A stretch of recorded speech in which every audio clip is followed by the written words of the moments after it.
All right. Welcome, everybody. Welcome to the BYOAR.com Architect Studio. This is the T350 Show. Again, it's Tuesday at 350, so you kind of put two and two together. And plus, we make 350 Legend rifles out of ARs, so it was a good choice to go with 350. We mentioned 357, and I was like, hey, what about 350? So that's why we do T350. So we'll spend a few minutes letting our audience build. We're going to talk a little bit about triggers today, and we're going to talk about building tools. I had a neat discussion with a guy in the National AR Builders group the other day, and he was a newbie, and he had built a rifle and took it out to the range, and he put 3 rounds in it just to test it for function, and it went full auto on him.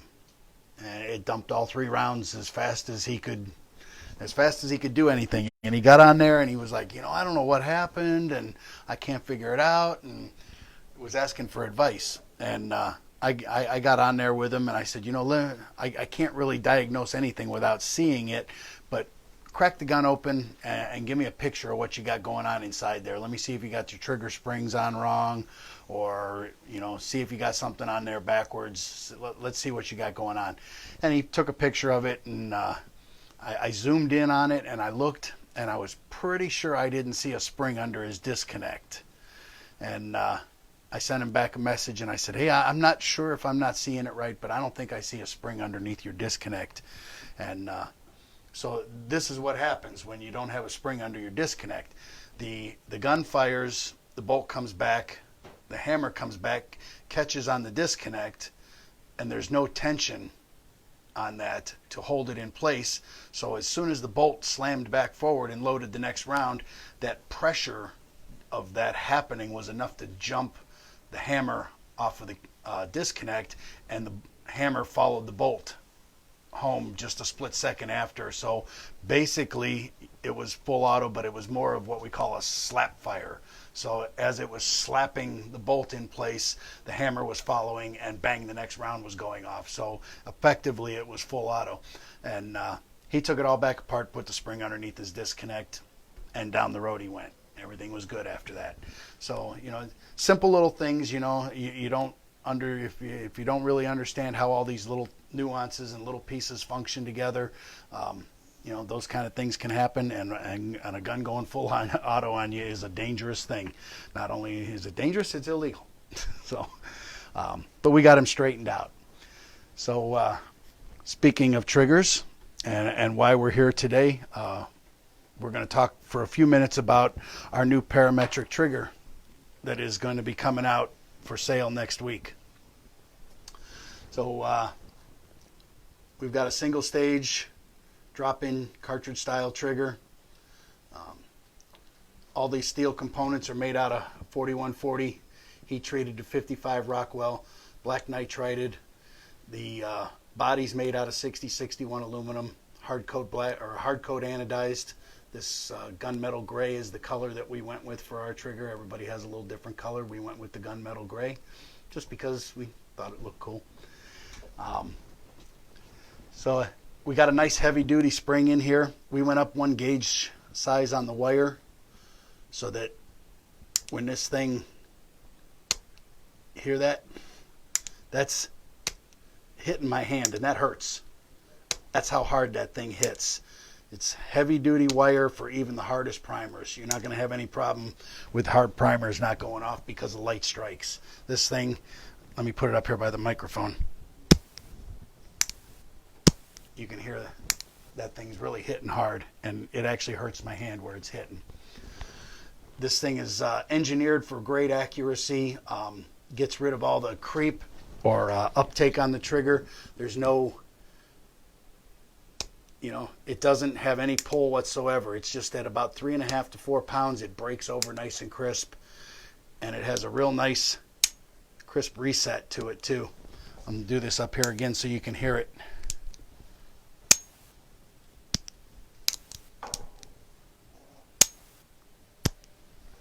Got a real nice reset, hard hammer hit, just a real nice trigger designed to really help you with the accuracy of your gun.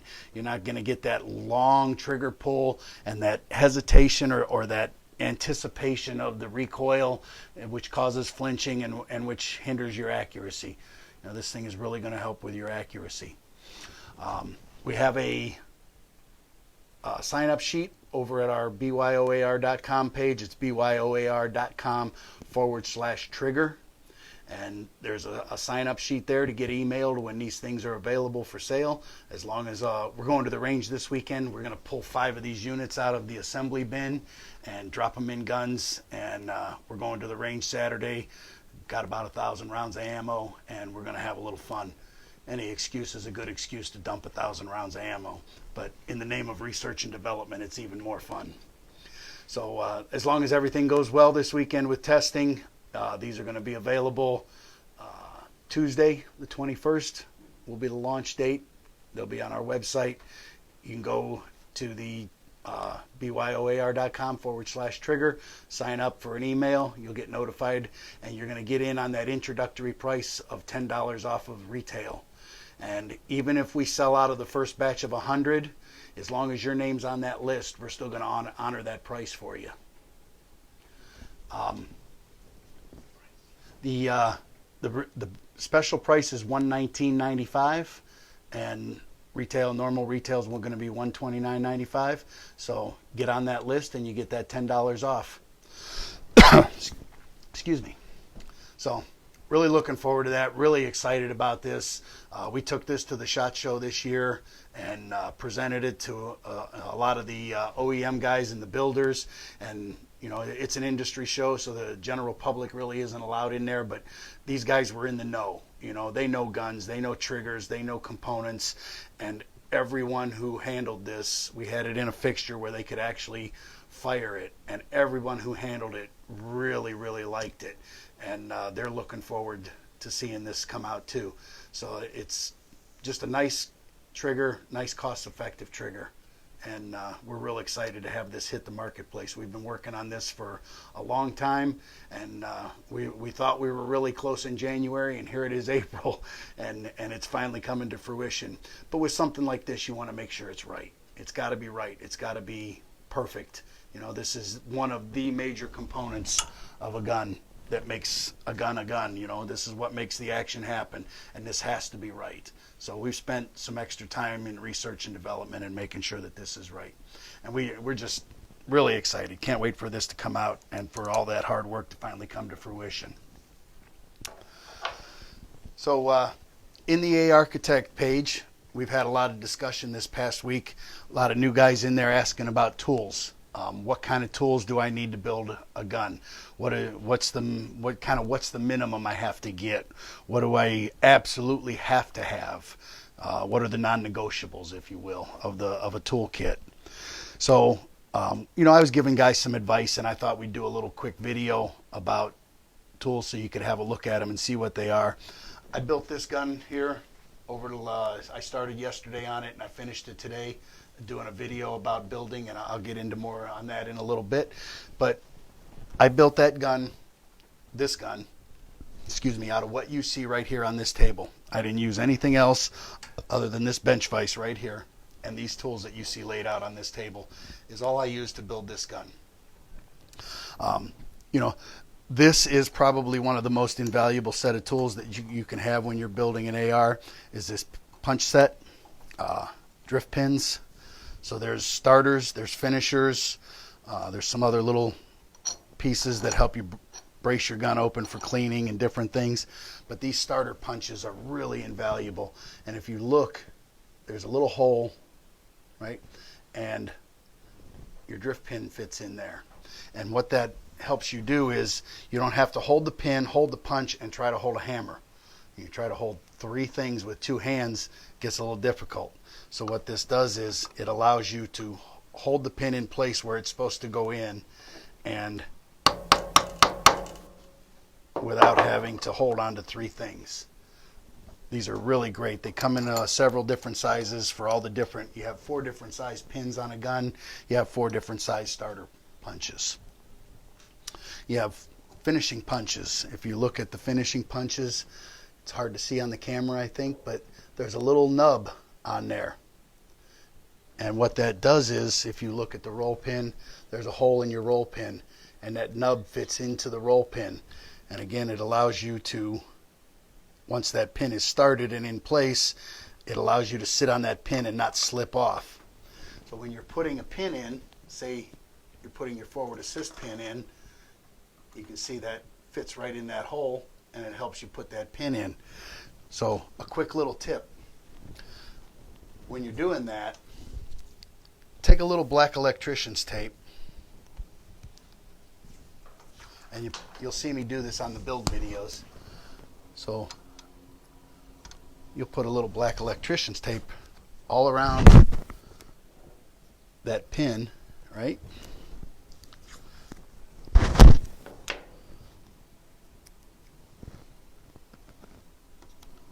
Okay, now that area around there is all protected. And when you're tapping your pin in, okay, if you slip off of there, you're going to hit the tape. You're not going to hit your black anodize and scratch your black anodize. Nobody wants a brand new gun, and before you've even shot it, you got a scratch on it. I mean, we're not building safe queens, but nobody wants a scratch on their brand new gun before they've even fired a round with it. So again, the pin punch sets are invaluable. This Armorer's bench block, a really nice tool. Holds a whole bunch of different components. Holds your upper, holds your lower, holds your barrel, holds your charging handle, holds your bolt, and it holds them in a variety of positions. Complete instruction sheets of how to use it. It's just a really nice set, and a nice little invaluable tool. So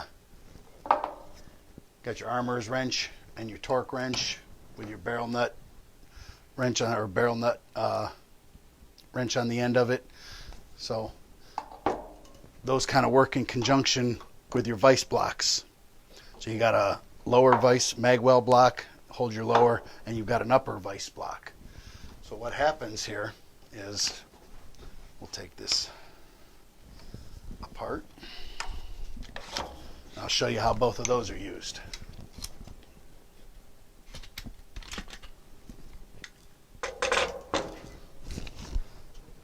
So the lower mag, right, that locks in there, and you can, right, everything's locked in. You can work here. If you need to put it at an angle, you can work here. You want to put a pin in from this side, you can work here. You can just really put this thing anywhere you need to do whatever you need to do. Russ is on, says hi. Howdy, Russ. How you doing, bud? So then we've got our upper vise block.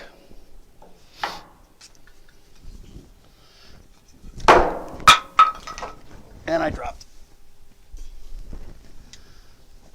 So you'll see there's a little cutout in these, right? Down in the corner here. And this fits right in there. See how that locks right in?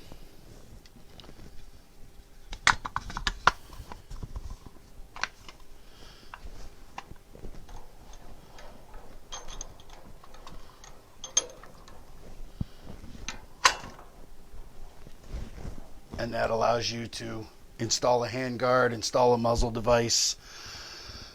There's an item called a reaction rod if you want to get, if you get more advanced in this, reaction rod or a spline tool that mounts off of the barrel extension, and it takes all the torque off of the upper receiver. A lot of times with mil-spec barrel nuts, when you really got a wrench on something, you're really looking for that 70, 80 pounds of torque that you need to line something up.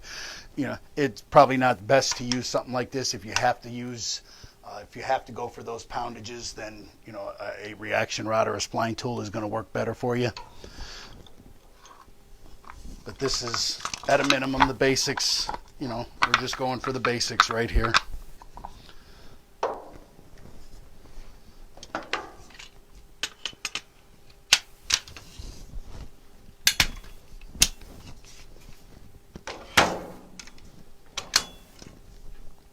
So, going back to the torque wrench with the barrel nut wrench on it, you can also interchange that with your armorer's wrench, and if the various places that you need to torque your castle nut, just different places.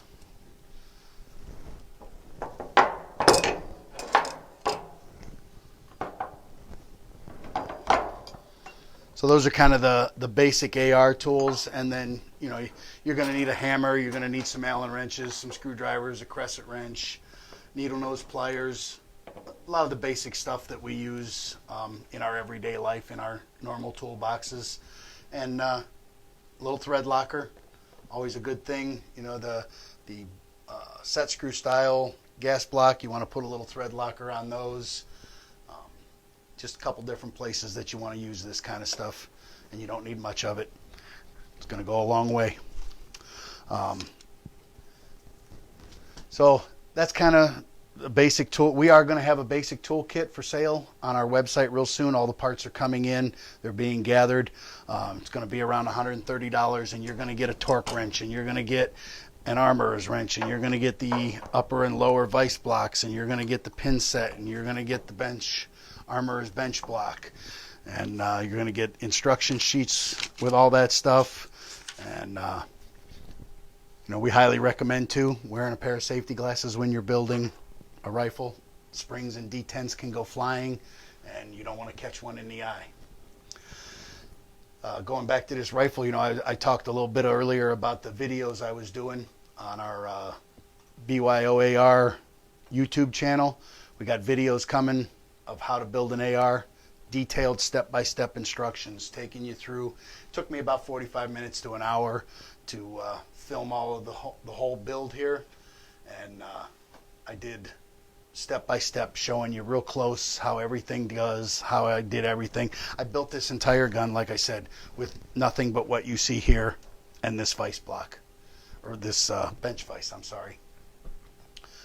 Really excited about this. We're going to have full rifle builds for sale, full rifle kits on our website, minus a lower. You'll have to get your own lower. You can order them from Palmetto. Palmetto has good deals on lowers. You can get you an Anderson, you can get you an Arrow. Any of those is going to be anywhere from $40 to about $80. Our kit is going to run about $425 on the low end to maybe about $475 on the high end, and that's if you wanted a Cerakoted handguard and some of the more expensive options. But at a minimum, you're looking at $425 for our complete rifle kit. Everything you see here in the black. Again, the lower, you're going to get that from your FFL dealer or have it shipped to your FFL dealer. We had a contest this week on our, we're going to have pistols too. We got all this stuff coming in to not only do rifles, but we're going to do pistol. We have pistol length barrels, and we have the braces so that you can turn that kit into a pistol. And it's not going to be too much more for a pistol either. I think it's going to be an extra $20 or $30 for the pistol kit.